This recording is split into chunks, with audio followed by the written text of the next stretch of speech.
Bem-vindo, André. Olá, boa tarde. Miguel, muito obrigado pelo convite. Leonardo, Felipe, prazer estar aqui com vocês. Eu que agradeço. André, aproveitar o gancho aqui que o Felipe falou sobre guerra semiótica, e eu acho que você, apesar de ser economista, você entende bem disso também, de guerra semiótica, né? Porque você, como economista, já entendeu, né, a meu ver, que existe também uma guerra de comunicação no debate econômico, né? E você vê que alguns discursos, algumas doutrinas e ideias se tornam hegemônicas não através da força da razão, né? Não através da solidez científica dessas teorias, mas pela força do capital, né? Pela repetição. E recentemente você fez, inclusive, um react comentando um vídeo do jornalista Pedro Doria, muito interessante, né? Que o Pedro Doria ele tenta desconstruir as ideias desenvolvimentistas, né? Dizendo que são atrasadas, cria aí uma polarização entre o cosmopolitismo, né, e o nacionalismo.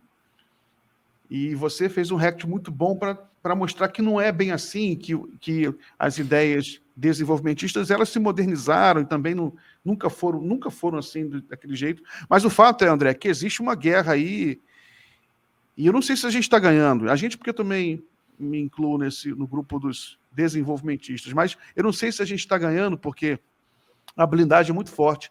Eu queria, né, novamente, dar as boas-vindas e perguntar como é que a gente faz para ganhar essa guerra de ideias. Bom, então, em primeiro lugar, eu vou reagir já a alguns pontos que você falou. Eu acho que a gente está perdendo, sim. Eu acho que a gente demorou muito, e aí eu vou falar particularmente da minha área da economia. Eu acho que os economistas, eles se dividem entre aqueles que participam da grande imprensa e aqueles que acham que a comunicação não é importante. Né? Então, existe uma gama enorme. Eu recebo muita crítica por estar fazendo esse tipo de conversa que não é mais, na visão de muitas pessoas, edificante, né? Não é uma conversa acadêmica, não é uma conversa que aspira necessariamente a um futuro mais elitizado, e estou debatendo com pessoas que na academia não têm renome. Né? E aí você falou que o Pedro Doria ele tentou desconstruir o pensamento desenvolvimentista, e eu acho que você foi muito generoso com ele.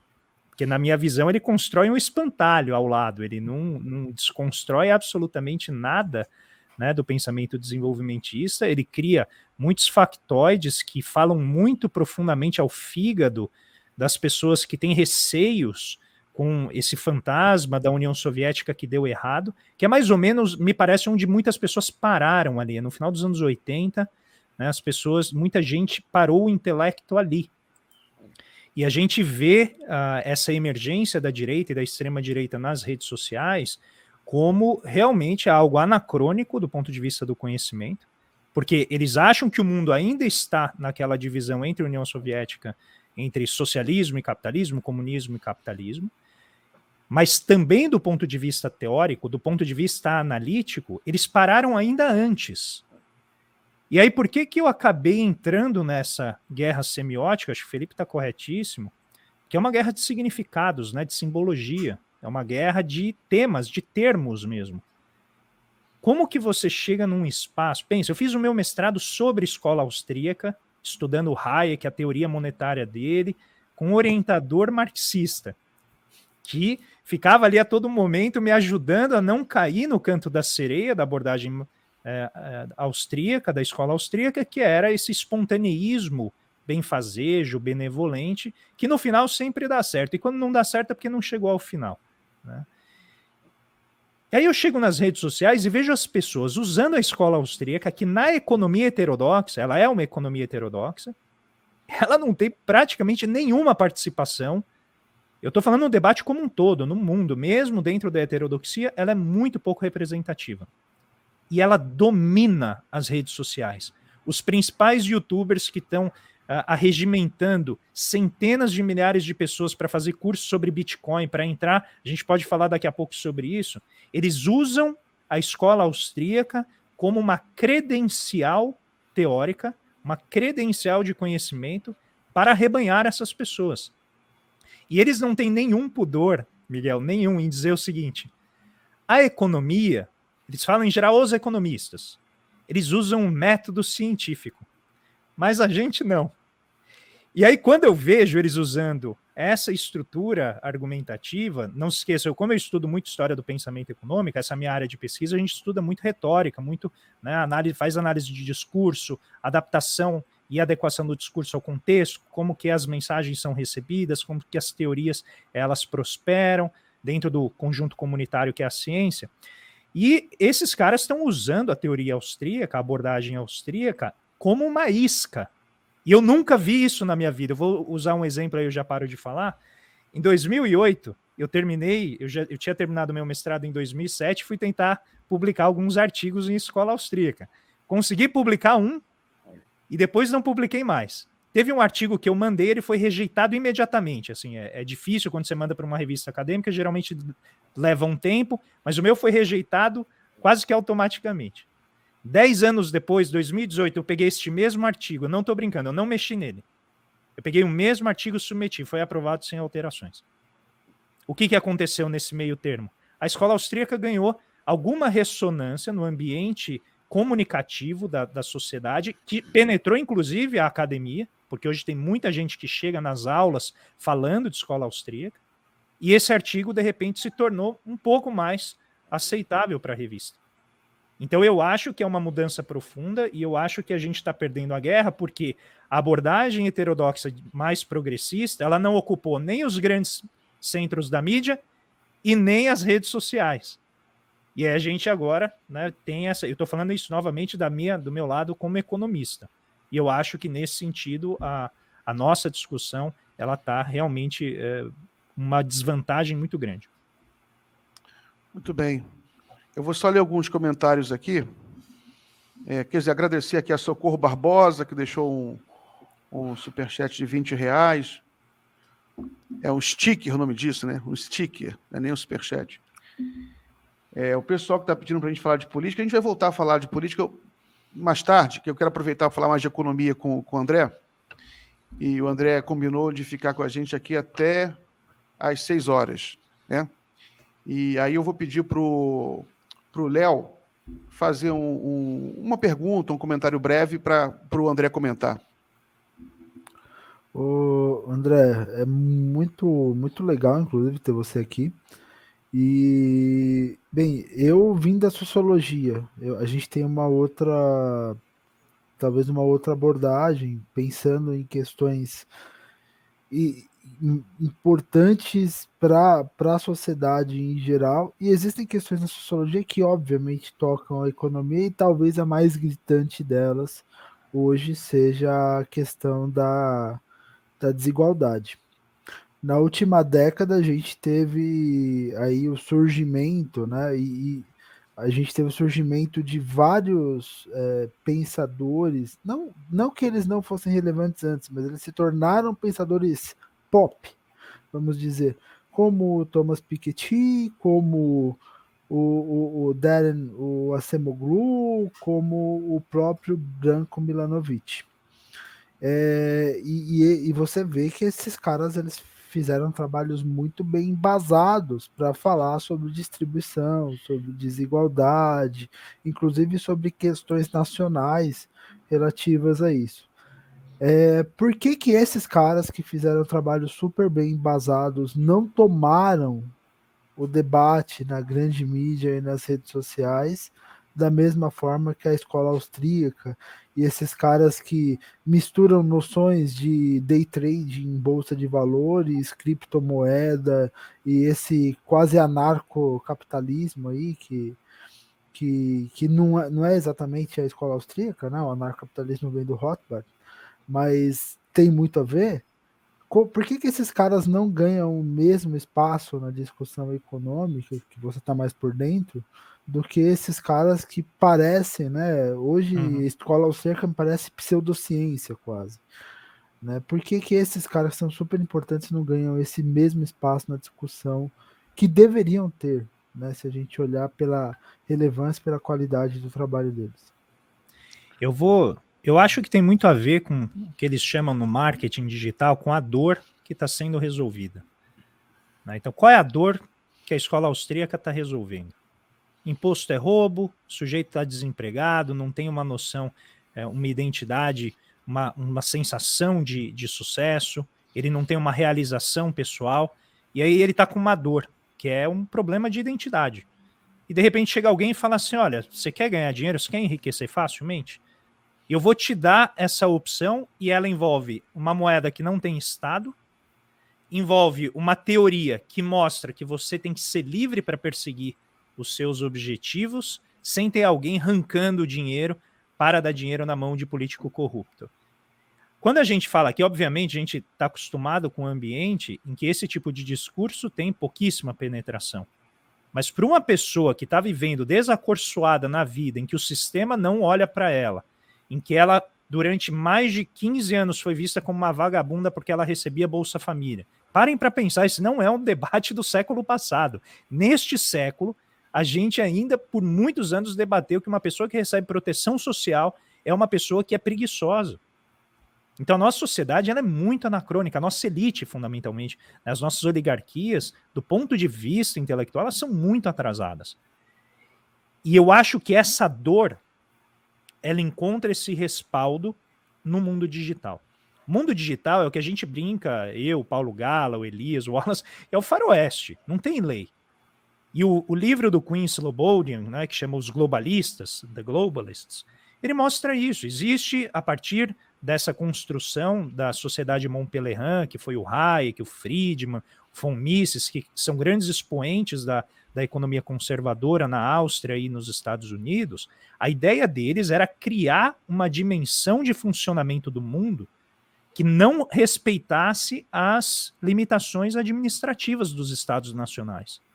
Então, a partir dos anos 80, a tendência qual que é? Você se libertar das restrições impostas por grandes estados. Só que isso tudo ocorre de uma maneira bastante nebulosa, porque você tem a dimensão dos governos, principalmente dos Estados Unidos, gastando mais com orçamento militar, fazendo guerra em todo lugar, só que você vai, ao mesmo tempo, desregulamentando o restante da economia e gerando essa sensação de não pertencimento. Aí, de repente, abre-se um espaço cheio de possibilidades. Literalmente, pensem na febre do ouro na Califórnia no século XIX. Um lugar que tem pouquíssima gente e um tesouro que absolutamente não foi apropriado. Todo mundo corre para lá para obter. Em todo o Gold Rush, né, que é essa febre do ouro, tem uma máxima que diz: quem mais se enriqueceu era quem vendia os instrumentos, as pás. Né, porque não precisava participar da concorrência e estava oferecendo o utensílio para as pessoas procurarem. Ia ter muito mais demanda por utensílio para procurar o ouro do que necessariamente pessoas que iam conseguir o ouro. Então eu acho que tem essa dimensão de descoberta de um espaço não apropriado e que chama muita atenção por meio daquela máxima do mercado financeiro que é o FOMO, Fear of Missing Out, medo de perder a oportunidade. E esses caras conseguiram, a gente está falando de Fernando Urich, a gente está falando de pessoas como Bruno Perini e vários outros que eu brinco que são os criptoadventistas, né? Porque eles estão oferecendo literalmente uma ideologia da prosperidade para esse pessoal. É uma ideologia da fuga da inflação produzida por governos autocráticos, porque para eles qualquer coisa que não seja, né, algo parecido com o Sudão é um governo autocrático, é um Estado muito pesado. E eles vendem essa ideia de que você vai encontrar essa libertação no meio das criptomoedas. Aí você perguntou, por que Branco, Milanovic, Piketty, esse pessoal não faz sucesso nas redes? Porque eles não foram talhados na época das redes sociais. Se você ouviu o Piketty falando, ouve o Piketty falando e ouve, por exemplo, uma figura como o Bruno Perini falando. O Piketty ele não foi talhado para esse ambiente, ele não sabe vamos dizer assim, te seduzir com as palavras do jeito que essas pessoas que foram talhadas. A gente está falando, em geral, de muitos publicitários que estão falando de finanças. É o pessoal que sabe usar a câmera, sabe usar a comunicação. É isso que o Felipe está falando, a semiótica em várias camadas. E isso, acho que inspira esse tipo de magnetismo por essa ideia, essa proposta de uma prosperidade fácil que vem principalmente a revelia de qualquer organização social mais complexa. Você me pegou despreparado, tá, Leonardo? Então é isso que eu consigo formular agora. Não, tá ótimo. Dentro do. Tá ótimo. Tá Felipe, fantástico. quer fazer algum comentário aí para o André? Eu concordo com ele que é a dor, mas acrescento que é a dor e Adorno também. Adorno e Horkheimer. Está lá na dialética do esclarecimento, é a indústria cultural, é a capacidade que o agente tem de se comunicar num determinado meio. E esse espaço público, muito bem ele comentou, mudou. E nessa guerra semiótica, se o cara não está adaptado, não consegue se vender. Eu lembro muito bem do lançamento do Capital no século XXI, do Piketty, mencionado pelo Léo, e vou recorrer de novo, eu estava lá no estúdio e comentando, e comentei o livro, fiz um comentário e tudo mais, e houve uma série de agressões assim nas redes sociais, por eu ter falado sobre o livro, já falando aquele velho discurso que a gente conhece, né? Comunista, vai para Cuba e tudo mais. Então, há também, dentro da indústria cultural, dentro da grande mídia brasileira, essa estética ou essa opção por falar de autores, não só que sejam midiáticos, como você muito bem está mencionando, mas que também defendam o status quo que é defendido pela política editorial da grande mídia, como a gente defendeu ainda há pouco. Então, por mais que eu seja uma voz isolada dentro da Globo News falando sobre o Piketty, eu vou ser só isso, uma voz isolada. Então, não é só a incapacidade do Piketty de falar para a grande mídia, é também isso, estou de acordo. Mas é também uma total incapacidade dos comentaristas da grande imprensa, dos próprios repórteres, de furar essa política editorial dentro das suas empresas. Como eu disse antes, é possível fazer isso? Eu fiz uma vez, mas fui voz isolada.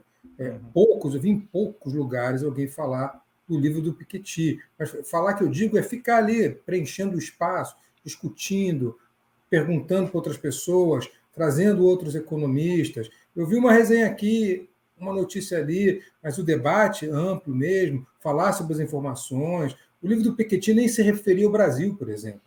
A gente sabe disso, não tinha informações sobre o Brasil, tinha informações sobre outros países, mas ele não pesquisou o Brasil. Poderia refletir outras realidades aqui no Brasil, mas não refletiu o Brasil. Mas ainda assim, Miguel, causa um medo terrível nesses homens de bem que a gente mencionou antes. Os homens de bem morrem de medo de ouvir a palavra o capital. Morrem de medo de um possível neomarxismo, né? Morrem de medo. Tudo é comunista hoje em dia. Nessa guerra semiótica, até a Globo virou comunista, eu quero lembrar. Então, essa semiótica simplificada, muito bem elaborada pela extrema-direita, também diminui os espaços para um debate amplo. E o próprio debate amplo é limitado pela incapacidade, eu concordo contigo, pela incapacidade de adaptação aos novos meios e ter um discurso que penetre nas diversas camadas sociais. E aí, por último, só para complementar e voltar a palavra para o nosso convidado, quero falar também sobre essa identidade. A gente já mencionou isso aqui em outros programas, Miguel, mas é muito difícil se ver refletido nos diversos programas midiáticos que são consumidos diariamente. A questão da identidade fica muito séria quando a gente, por exemplo, e eu quero fazer essa crítica aqui com bastante contemporização e contextualização, quando a gente ri, de alguma maneira, daquela reação da Michelle Bolsonaro na língua estranha, no momento em que o terrivelmente evangélico é eleito por um espaço no Supremo Tribunal Federal, sem saber que aquilo é uma coisa extremamente comum entre os evangélicos, que está na Bíblia, a tal linguagem de Deus, de falar em linguagens secretas. A gente ri porque aquilo parece engraçado mesmo, mas há uma certa ignorância da nossa parte em não tentar entender que aquilo é um aspecto que 30% da população brasileira entende como algo divino. Então, a gente tem que ter pelo menos um nível de respeito. Não me importa que tenha sido a Michelle Bolsonaro. Me importa que aquele povo ali tem uma identidade. E a gente coloca tudo no mesmo saco, evangélico, por exemplo. Eu sei que eu estou fugindo um pouco do assunto, mas nem tanto. É só para situar e contextualizar na questão identidade. Isso entra na política também, não só na economia. É preciso que a gente saia das nossas bolhas e entendam como outras bolhas pensam, para que a gente não cometa deslizes como esse. E isso também se dá na economia. a capacidade de explicar o economês. É preciso ter uma autotradução. É preciso guerrear nesta batalha semiótica com estas armas da semiótica, com a linguagem. Tá sem áudio, Miguel. Desculpe. Deixa eu fazer uma pergunta rápida para o André.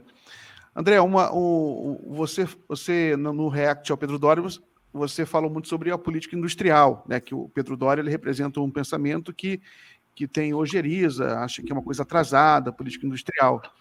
Aí eu queria saber, é possível você ter política industrial moderna e eficaz? Sim, perfeitamente. Eu acho que ele tem ojeriza as políticas que deram errado. E é exatamente, todos nós temos ojeriza a política que dá errado. O problema é trabalhar com o futuro quando ele ainda é futuro, né? O problema é você olhar um campo tecnológico que está se abrindo à frente com essa transição verde, com várias tecnologias que não foram ainda descobertas, que dependem, inclusive, de muitos recursos naturais que nós temos, e você simplesmente olhar para esse futuro que se abre e falar assim, não, eu vou usar como base tudo que deu errado no passado. Em outro paradigma tecnológico, numa revolução tecnológica anterior, na verdade 2 atrás, porque a gente nem entrou na revolução da microeletrônica, que é essa dos semicondutores, a gente tentou lá nos anos 70, anos 80, montar a nossa indústria de semicondutores. Só que a gente não conseguiu. E aí agora, 40 anos depois, quando a própria literatura na área de política industrial rejuvenesceu, fez o Estado rejuvenescer, olhou para a composição das economias que inicialmente começam na agricultura, se deslocam depois para a indústria, isso tudo com esforço deliberado de construção, nada espontâneo. E depois, por meio da maturação da estrutura econômica, começa a focar a sua atenção em serviços. Afinal, é muito melhor a gente ganhar a vida falando, conversando, escrevendo, do que no sol duro lá, carregando saco, fazendo plantação, colhendo milho, colhendo cana, isso tudo é uma vida muito dura. Então, o progresso é esse. Só que se você vai da agricultura e tenta dar um salto para os serviços, em geral, o resultado é que você vai ter um bolsão de serviços enorme, que vai ter baixíssima qualidade de emprego, não vai melhorar o bem-estar da população, e vai apenas reproduzir a lógica que é bastante acentuada de exploração do trabalho, com baixíssimos critérios associados à segurança, né, a questão da qualidade do emprego, que é o que a gente vê em muitos países que ainda estão, não chegaram nem mesmo ao nível de renda média. Então, o nosso argumento como um todo, de todo mundo que estuda, não apenas os desenvolvimentistas, mas pessoas que estão antenadas com essa agenda de desenvolvimento e de política industrial, é como que a gente pode, a partir das nossas potencialidades, não aquelas de vantagem comparativa, não aquilo que o mundo quer que a gente faça, porque atende aos interesses dele, mas aquilo que a gente consegue fazer com esforço, com força. E aí eu brinquei com o Pedro Doria no React, eu falei assim, será que ele pega o filho dele com 4 anos e fala assim, olha, sai pra rua e vai aprender. Vê aí o que você aprende. Ou ele deixou o filho dele em casa, estudando, indo para a escolinha, até ele ter uma idade em que ele é capaz de tomar as decisões por conta própria, defender os seus interesses, ter uma moralidade e ter uma capacidade técnica. Se a gente faz isso com os nossos filhos, por que a gente não vai fazer isso com as nações, quando o mundo em que as nações operam é o mesmo mundo cão que a gente opera quando a gente sai de casa? A gente sai da esfera privada, a gente sai da esfera dos interesses nacionais e começa a interagir com interesses de outras nações. Então não tem nada de paternalismo, não tem nada de patrimonialismo, ninguém quer encher bolso de empresário. A gente quer colocar dinheiro no bolso do empresário, mas para ele entregar exportações melhores, para ele dar emprego melhor para o nosso povo, para ele, em vez de gastar o dinheiro com dividendos poupudos, jogar isso em pesquisa e desenvolvimento, para, em vez de ele não pagar imposto e colocar o filho dele para estudar numa universidade pública que eventualmente vai estar no instituto, para ele fazer um instituto dentro da empresa, para ele empregar cientistas nas empresas, coisa que não ocorre hoje. E isso não tem nada de velho. Isso é o que os grandes países fizeram, só que a nossa elite, que historicamente é assim, gosta de comprar o produto pronto, bonitinho, depois que os outros países já passaram por todas as dores de cabeça para chegar no resultado final, usando as suas estruturas estatais de financiamento, de investimento em pesquisa e desenvolvimento, As nossas elites querem ter o do melhor e do mais barato prontinho aqui para usar, só que sacrificando com isso as possibilidades de alavancar o desenvolvimento de quem está na parte de baixo, né, da distribuição. Deixa eu só fazer uma pergunta aqui para o André, ele vai ter que sair daqui a pouco. André, um dos argumentos usados pelo Dória é que a gente deveria investir em educação, né? Educação para formar engenheiros, para eventualmente a gente desenvolver novas tecnologias aqui. Ele até cita o exemplo da Índia, que investiu muito em tecnologia e que haveriam muitos CEOs de grandes empresas indianos, que eu achei uma besteira, né? Porque o CEO, ele geralmente é da elite indiana, formado em Harvard. Mas, enfim, o que você responde a isso? É somente investir em educação que a gente consegue desenvolver o Brasil? Eu estou segurando muito a vontade de fazer um ad hominem aqui com ele, mas eu não vou fazer, tá? Porque eu acho que exemplifica muito isso da sua pergunta. Se você coloca uma pessoa na escola e você dá a ela competências, a maneira como a sociedade vai usar essas competências vai depender da própria organização da sociedade. Durante quanto tempo os poetas aqui no Brasil tiveram que ser engenheiros, arquitetos? Paulinho da Viola tem uma música, 14 anos, em que ele diz, eu queria ser sambista, mas meu pai falou assim, ó, sambista nessa terra de doutor não tem valor. Então vai fazer filosofia, né? Ele até fala direito, porque não dá para você ser sambista. Então uma sociedade que não consegue permitir que a pessoa que tem uma qualificação, que ela tem uma vocação, ela não encontra lugar para impressionar sobre a sociedade essa vocação que ela tem, não é uma sociedade desenvolvida. Na visão do Pedro Doria, se a gente colocar as pessoas na escola, parece que tem uma feira de capitais estrangeiros, que eles vão andando pelos países, caçando oportunidades de aplicar essa mão de obra. Isso, em parte, é verdade, mas na grande parte isso não é verdade e nem alcança todo mundo. Por quê? Quando as grandes corporações, esses capitais, passam pelos países, eles olham duas coisas. Qual que é a capacidade do meu dinheiro entrar pequenininho e em pouco tempo sair grande, independentemente do que ele vai fazer? E segundo, as pessoas boas que estão aqui têm condições de vida melhores ou piores do que as que eu consigo oferecer aqui, no meu país, né? Porque elas são multinacionais, mas todas têm país sede, né? Então, na hora da crise, elas retornam para casa. Então, em geral, eles vêm aqui, pegam os nossos cérebros, é algo muito parecido com o que ocorre no futebol, né? A gente vem aqui, pega os melhores jogadores, manda lá para os outros países para jogar, para se construir e tal. A gente faz isso com as melhores cabeças. Na Índia, eles fazem isso com pessoas que fizeram MBAs em escolas norte-americanas ou britânicas, ou alemãs, ou francesas. E o Pedro Doria deu um ar de generalidade a isso, como se 1 bilhão e 300 milhões de pessoas tivessem a chance de serem, né, CEOs de grandes empresas. Então ele pegou 5 ou 6 empresas para representar um país de 1 bilhão e 300 milhões de pessoas. Não faz nenhum sentido. Mas faz sentido se o que você quer do sistema econômico seja uma visão bastante elitizada do que é o sistema produtivo. A visão que o Pedro Doria colocou naquelas falas é exatamente a ideia de que os capitais, novamente, Leonardo, que a gente estava falando, supranacionais, essa sociedade global que não tem esses incômodos dos estados nacionais, que sempre são demonizados como associados a patrimonialismo, corrupção e tal. Nunca a coisa pública. Sendo que ele mesmo cita a questão das vacinas, das doenças e tal.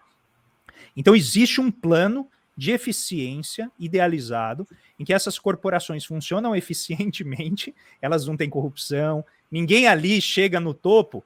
O Felipe já deve ter vivido, o Miguel também, visto várias pessoas que estavam em topo de organizações, elas tinham que estar em todos os lugares menos ali, mas que chegaram ali por, né, a influência de pessoas que ela conhece, herança principalmente.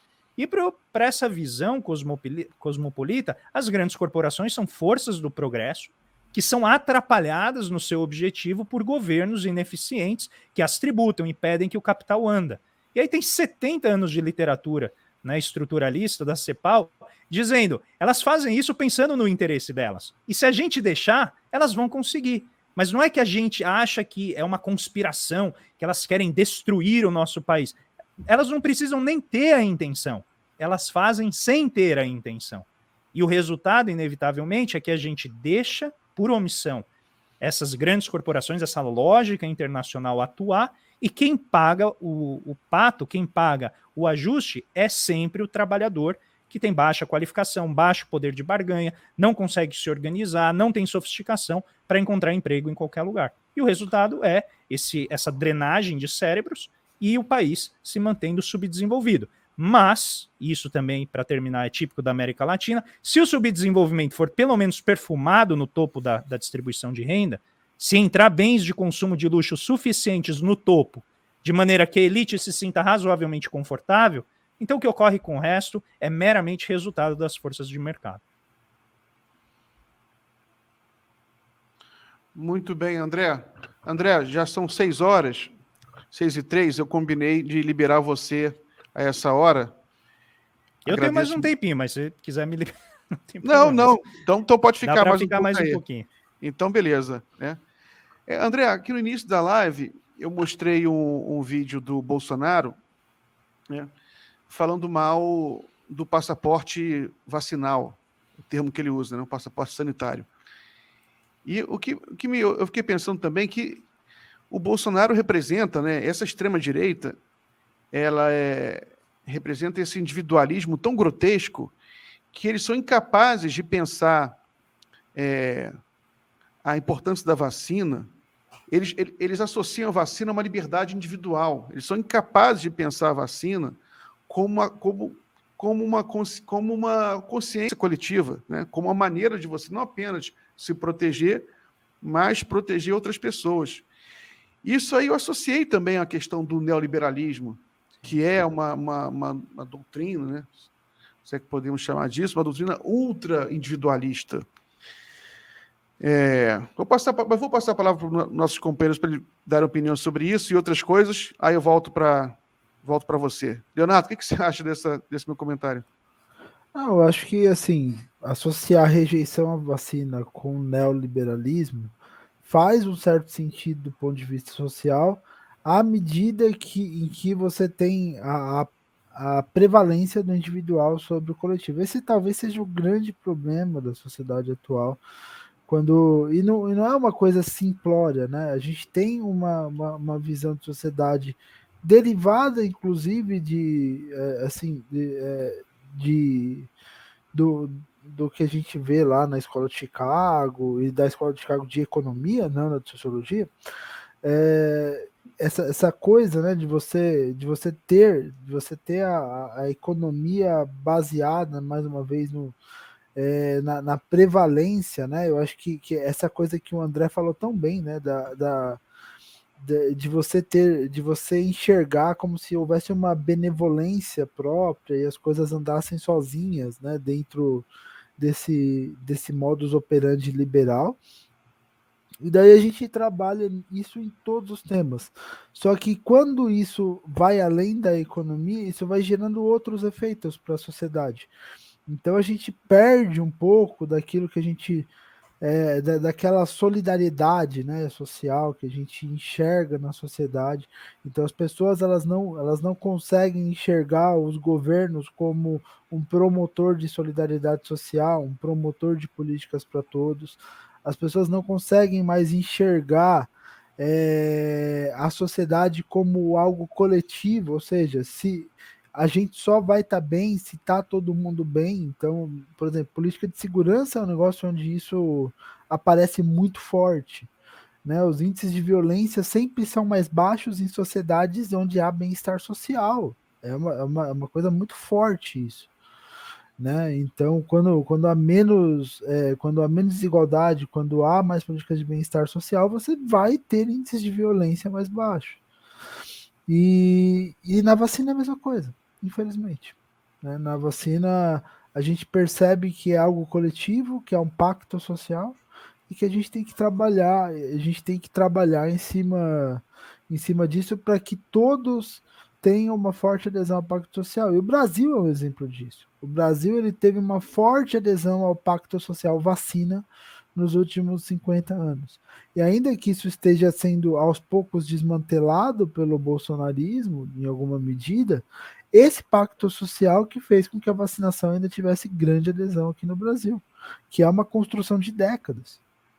E assim, isso, qual vai ser o futuro disso? Não sei, porque esse negacionismo, ele de fato se espalha, ele vai ganhando força à medida que ele se repete, e com essas políticas neoliberais. Mas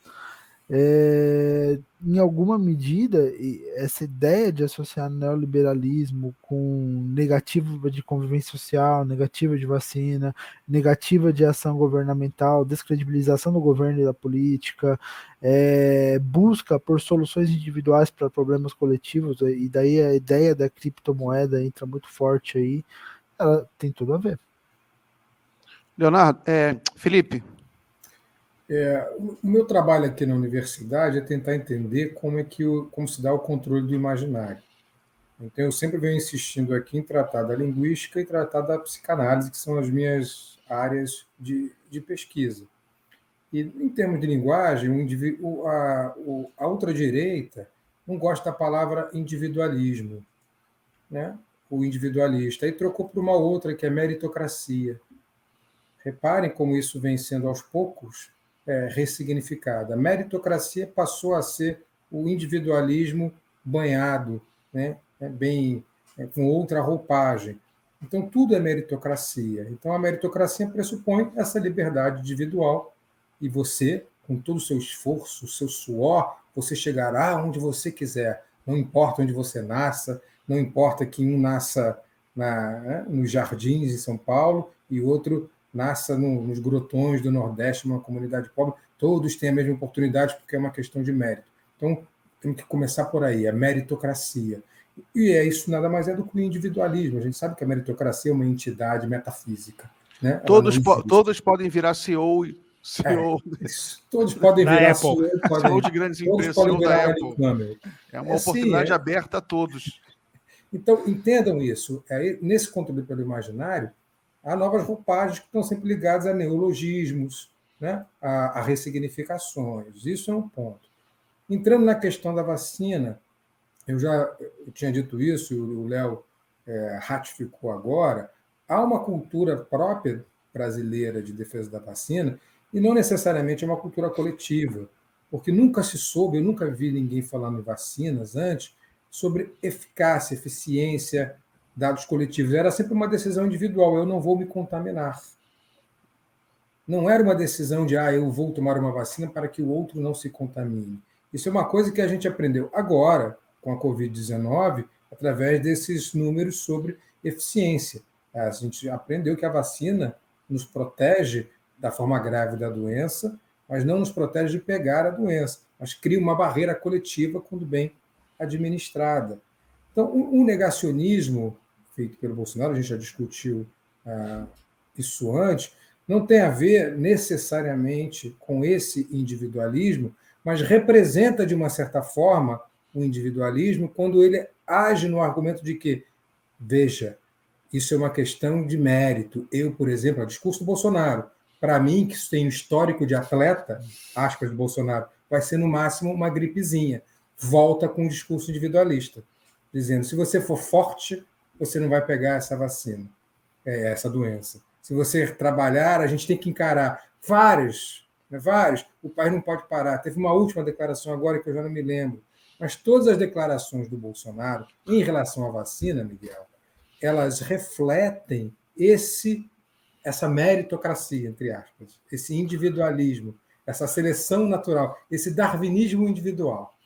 Inclusive, elas têm esse poder semântico de dizer, sim, não tomem a vacina, não tomem porque, por mais que ele não fale deliberadamente isso, de não tomar a vacina, ele faz uma campanha anti-vacina se baseando nesse individualismo.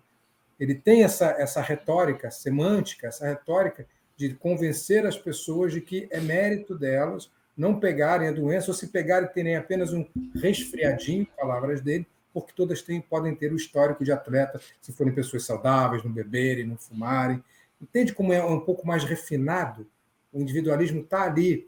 Agora, ele se esquece de um outro lado, porque a vacina já carrega um individualismo que é anterior a esse discurso, porque todo mundo sempre se vacinou nesse país achando que não ia pegar nenhuma doença. Ninguém nunca soube que a própria vacina da gripe, eu estou falando da influenza, por exemplo, tinha os mesmos mecanismos, o mesmo modus operandi da vacina da Covid, que você poderia pegar a doença ainda que tomasse a vacina. Então, é isso que a gente tem que pensar, é um pouco mais sofisticada a maneira como isso acontece. E a gente tem que tentar entender esses mecanismos para poder combatê-los. Felipe, só, inclusive, isso que você falou do Bolsonaro esbarra num negócio chamado eugenia. Exato. Perfeito, exato. E a eugenia é um discurso que está na boca do Bolsonaro o tempo inteiro, com outras roupagens, né? Ele não é explicitamente, mas às vezes até é explicitamente um cara eugenista, né? Ele faz isso com algumas cores, mas está lá. A eugenia está sendo defendida por ele, é absurdamente defendida por ele. Somos um país comandado por um fascista com todas as letras. Não há outro termo. E não é nenhum exagero, nem do ponto de vista acadêmico, chamar esse governo de protofascista. É uma coisa que a gente pode checar, fazer o checklist teórico do fascismo e aplicar isso academicamente até. Não estou falando de forma leviana. Né?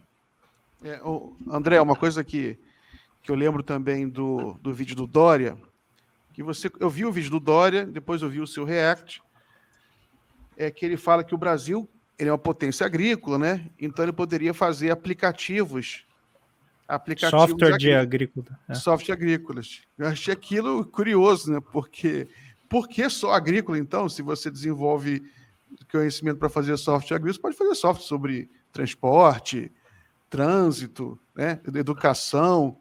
Mas interessante que ele foca ali, né? O que ele mostra é aquela coisa de a nossa vocação é agrícola. Isso. O que você tem a falar sobre isso? Não, e ele rejuvenesce a ideia do agrícola, quando ele fala o software da gestão agrícola, ele coloca dois elementos. Primeiro, neologismo. Né? Isso. Ele traz a questão digital, associada a algo que historicamente está ligado a uma questão menos sofisticada. Ele coloca a palavra gestão, o que implica uma sofisticação organizacional, e atrela isso às vantagens comparativas. Ou seja, por que eu vou lutar contra se eu tenho toda a capacidade de montar capacidades produtivas em cima daquilo que eu já faço bem, que é a lei do menor esforço? Por que eu vou brigar com os Estados Unidos, brigar com a China? Vamos fazer aquilo que no ambiente harmônico do comércio internacional eu posso fazer com menor esforço, que é o princípio das vantagens comparativas. E aí eu quero só adicionar um elemento que é muito interessante na abordagem que o Davi Ricardo criou, que eu brinco sempre que economista, ele usa a máxima de que se for intuitivo, não faz sentido, não deve ser bom, tem que ser contra-intuitivo necessariamente. A principal teoria do comércio internacional que a economia utiliza, que é a teoria das vantagens comparativas, ela é feita em cima de um país decidindo como se não houvesse comércio internacional. O Davi Ricardo fala assim, imagine que esse país não faz comércio internacional. Como que ele aloca melhor a produção dele? Pare para pensar nisso. É uma teoria de comércio internacional cuja pressuposição é de que não há comércio internacional. Como o equilíbrio de Nash é uma teoria de interação estratégica em que você não sabe o que o outro vai fazer. E você tem que decidir com base naquilo que você não sabe que o outro vai fazer. Mas eu queria explorar um pouco essa questão do neoliberalismo. Eu concordo com tudo que foi colocado aqui antes de mim, mas eu queria salientar um aspecto da comunicação que eu acho que é fundamental, e o Bolsonaro maneja isso, e ele soube nadar nesse mar com base no preconceito que a gente tinha com relação à inteligência dele. A gente confundiu inteligência com falta de estratégia, e tem muitas estratégias simples, que você não precisa ser muito inteligente para que o organismo da sociedade reaja como você quer. E a estratégia elementar dele é a reticência. Pode ver, ele nunca completa os raciocínios. Sabe quem faz muito isso? Caio Coppola. O Caio Coppola, frequentemente, ele deixa o pensamento no ar, se dá para chamar de pensamento, mas ele deixa aquela frase reticente, com o significado que é praticamente absorvido de maneira automática, porque ele está insinuando algo, só que ele está sempre redeado, né? Em finanças a gente diz o head está protegido. Por quê? Porque eu não falei isso. Eu deixei isso para o outro lado, né, receber. E o Bolsonaro faz isso muito bem. E aqui, como uma indicação para o Felipe ver como eu tento, pelo menos, entrar nessa seara da semiótica, saiu recentemente um livro na Inglaterra do Jack Moss, que chama The Pound and the Fury, que é a Libra e a Fúria. E ele vai justamente trabalhar esse elemento comunicacional do conhecimento econômico e como que as pessoas absorvem essa simbologia, que eu acho que é quase inamovível, da ideia de um orçamento público que representa uma família.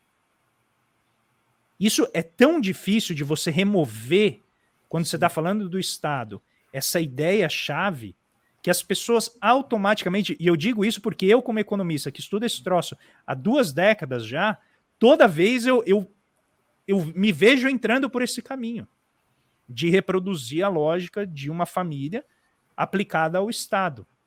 Só que não é, você tem que literalmente fazer força, porque esse mito fundador da economia é muito importante. E ele tem talvez essa ressonância hoje cada vez maior na mídia, e todo mundo que chega e diz assim, não é bem assim, você não está nem falando, sai imprimindo dinheiro. Não, é só falando, não é bem assim. Que é exatamente o que a elite do Brasil vive. Vocês conhecem alguém da elite que fala assim, não, eu não vou viajar porque eu não tenho dinheiro? Ela consegue crédito, ela se endivida. Se você andar pelo interior de São Paulo, você vai ver um monte de família rica endividada até os dentes.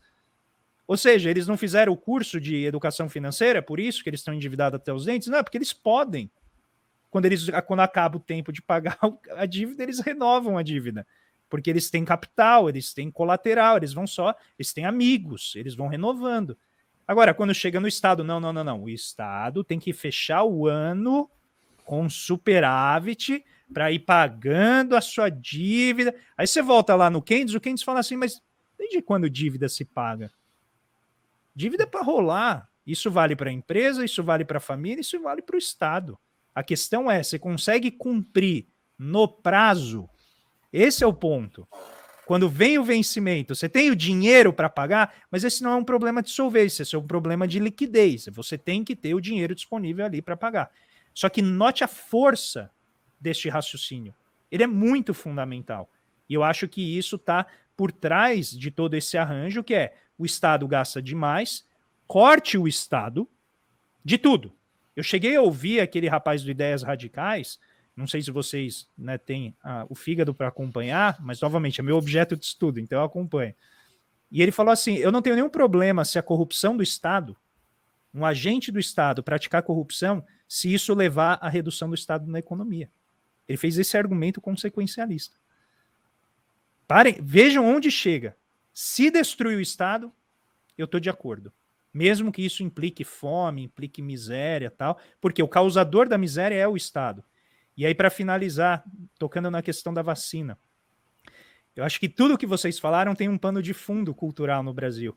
A vacina sempre foi a mão do Estado na nossa sociedade. Sempre. A primeira revolta da vacina, quando teve lá tudo, era a mão do Estado. Então, no ambiente em que o Estado é demonizado, falar em vacina é falar daquele ente indesejado. Tem vacina? Sou contra. O Bolsonaro deixou isso muito claro na primeira fala dele contra a pandemia e contra o Estado. Ele disse assim, cada família cuide da sua.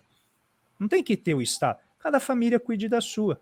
E o Friedman, em 1980, falou assim, a abordagem neoclássica não é uma abordagem sobre o indivíduo. É uma abordagem sobre a família. E a família, vocês sabem, inspiram todos os sentimentos tribais que estão associados ao que a gente está vendo aí.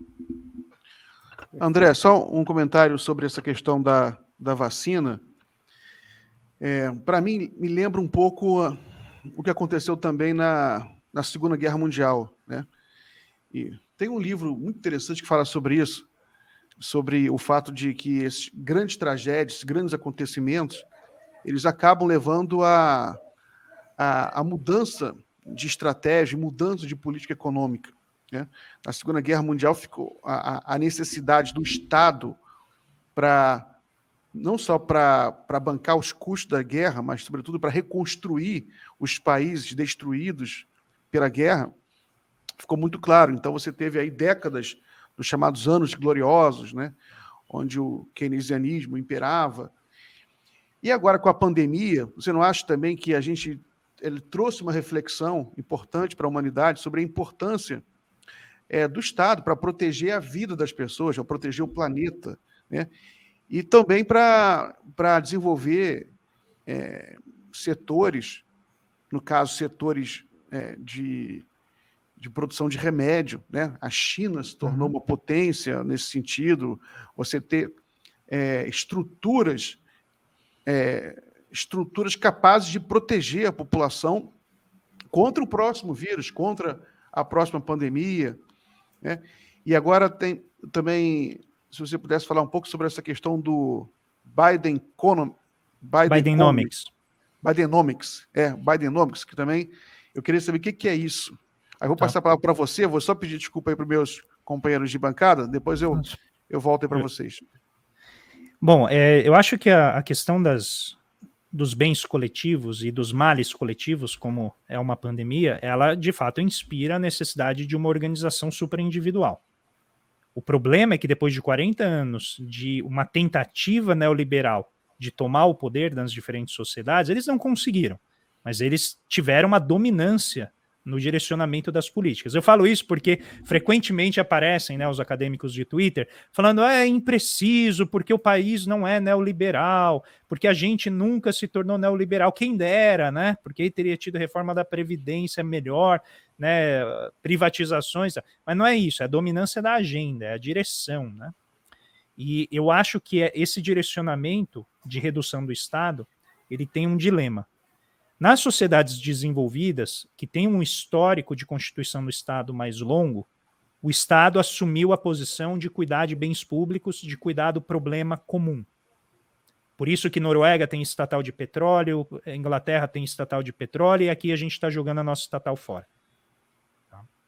Estatal de petróleo cuida de um bem comum, que é jazida de petróleo, onde você tem vários furos, e aí você tem que regular quanto que cada um está tirando, porque se um tirar demais, sobra menos para o outro e assim por diante. Isso é o típico problema comum. Uma pandemia é um problema comum. A minha infecção implica a sua infecção, ainda que você não deseje isso. Está no ambiente. Qual que é a implicação disso? Eu preciso de uma organização. No Brasil, a minha impressão é que essa organização que o Estado faria está sendo desnacionalizada.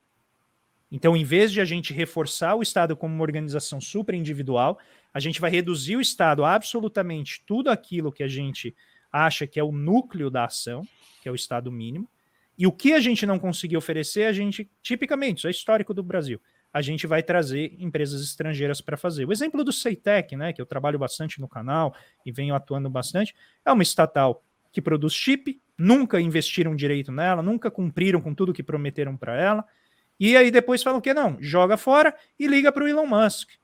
Liga para uma empresa francesa e eu vou dar benefício fiscal, vou criar uma zona franca para produzir semicondutores, quando eu já gastei dinheiro para produzir uma estatal de semicondutores, a única da América Latina.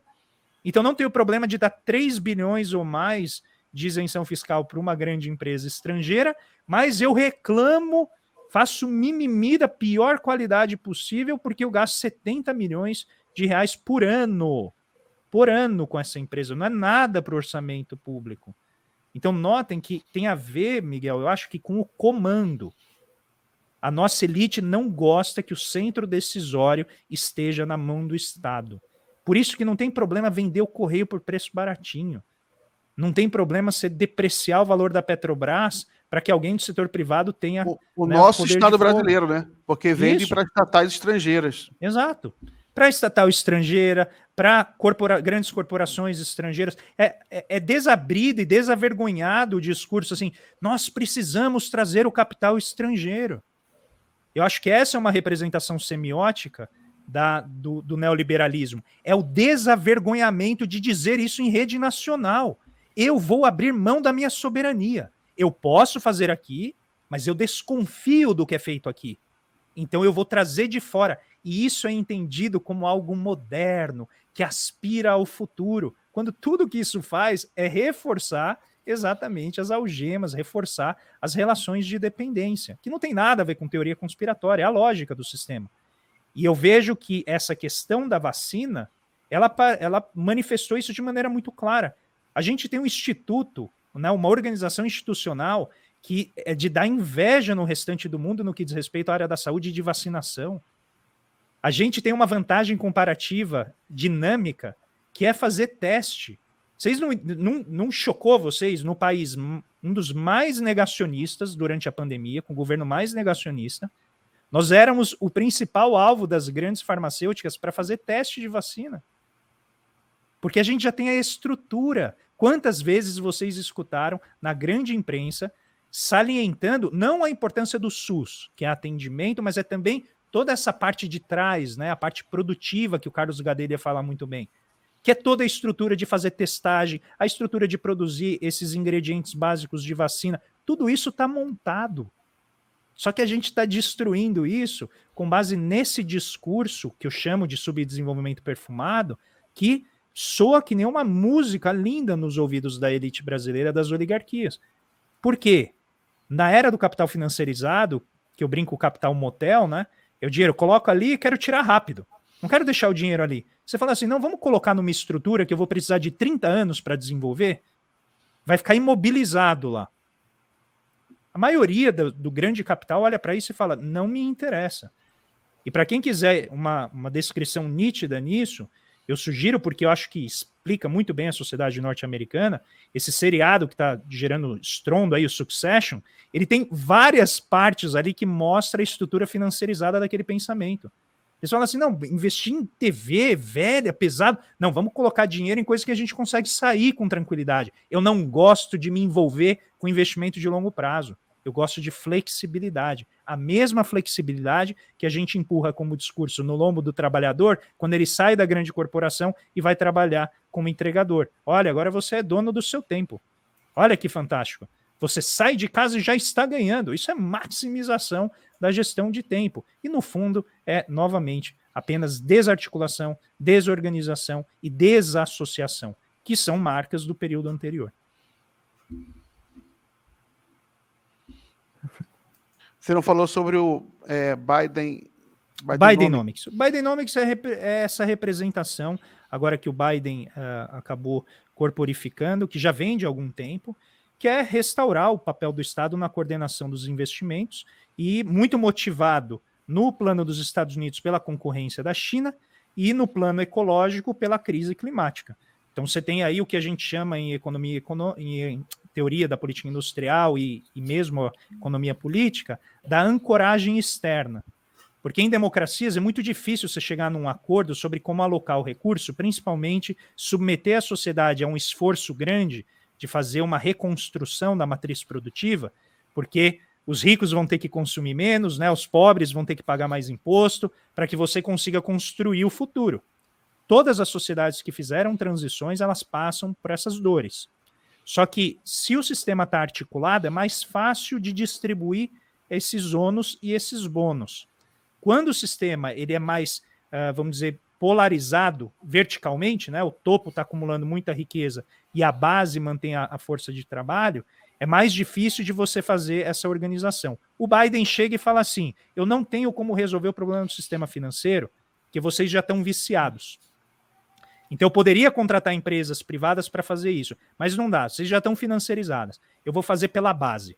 Então eu vou fazer projeto de infraestrutura. Então essa é a primeira coisa, restaurar o Estado planejador. Segunda, política industrial. Tem a China aí, tem a questão da política do problema ecológico. Então eu vou investir diretamente, eu vou escolher campeãs nacionais para que vocês me entreguem resultados tecnológicos que vão nos fortalecer soberanamente com relação à questão ambiental e com relação à China. Depois, a desigualdade de renda é uma ameaça à democracia. Preciso fortalecer o papel da associação entre trabalhadores, a ideia do sindicalismo como sendo um dos construtores dos Estados Unidos. Né? E, finalmente, a transição verde, que eu acho que engloba praticamente todos esses elementos. E aí ele faz uma agenda de transição via Estado por meio da política fiscal. Adivinha fazendo o quê? Gastando hoje para tributar depois. Que é a ideia essencial das finanças funcionais, da qual a MMT é uma das defensoras, mas a MMT é muito maior do que finanças funcionais, que é o fato de que o Estado tem um orçamento flexível e quando ele emite a sua própria moeda, ele pode chegar para os agentes econômicos e falar assim, espera um pouquinho para receber de volta esse dinheiro que eu estou usando agora. Então, esse dinheiro que você tem aí, que você ganhou no mercado financeiro, tudo, esse dinheiro vai vir para mim, eu vou gastar isso via dívida, e você só vai utilizar esse dinheiro quando eu te pagar lá na frente. Só que eu vou te pagar tirando um pouquinho de dinheiro de você mesmo, via tributação. Só que aqui que está o salto do gato. Por quê? A tributação é como eu puxo esse dinheiro de volta. Então eu joguei um monte de dinheiro na base, gerando emprego, tecnologia e tal, só que na hora de eu recolher, o que eu faço? Eu começo a tributar as etapas superiores da distribuição, os mais ricos. E aí, como vocês veem, a briga é intensa. Porque quando você tributa mais o topo, quem faz parte do topo vai começar uma briga encarniçada entre eles, que é a disputa das Big Techs. As Big Techs não aceitam serem tributadas. Por isso que elas ficam fugindo do país, indo para outro lugar. Isso é uma briga dentro da oligarquia econômica norte-americana. E aí o Biden falou, não, vocês não vão correr, eu vou tributar globalmente. Entende? Então a lógica é essa, é tentar redirecionar a forma de alocar o excedente da economia americana, né, os investimentos, por meio de uma ação deliberada do Estado. Só que é direcionada, você não vai chegar para o mercado financeiro e fala, faz quando você quiser, no tempo que você quiser, no preço que você quiser. Não, eu vou fazer. E a reação, Miguel, foi impressionante, porque os financistas começaram a tentar cooptar o Biden, a deixá-los colocar o dinheiro nas obras do Estado. Pensa, você vai fazer uma obra gigantesca que vai mobilizar recursos com o aval, com o colateral do Estado. O Estado está garantindo aquilo. Você não vai querer colocar teu dinheiro num troço desse? Obra nova, que tem um efeito assim tremendo em termos de rentabilidade. O Biden falou, não, eu vou fazer aqui via Estado. Então, é exatamente esse movimento. Se ele vai chegar aqui no Brasil ou não, eu acho que eu já posso te dizer pela reação ao nosso livro. Foi uma reação meio de dar de ombros, assim. A principal pergunta que eu recebia como um dos organizadores do livro era, mas esse é o projeto do PT? Essa era a primeira pergunta. Eu falei, não, isso não tem nada a ver. Tem gente que é amigável ao PT, mas tem gente que é amigável ao PDT, tem coordenador de campanha de Ciro Gomes, tem acadêmico, tem gente que não... Mas a principal preocupação é, essa é uma volta do vermelho? É isso? E eu falo, não, mas isso parou nos anos 80, gente. A gente está falando aqui de política industrial, a gente está falando até de um negócio que é super bom moço. Né? Esse livro não tem nada de revolucionário, ao contrário. É como que a gente pode pensar esse Bidenomics, se ele, né, descesse para o Atlântico Sul, como que a gente organizaria nas nossas condições, com as nossas restrições, com os nossos problemas e os nossos desafios. Então, essencialmente é isso. André, que aula, muito bom, muito obrigado por essa aula aí. A gente tem outro programa aqui que vai começar agora nessa hora, então eu libero você, agradeço muito.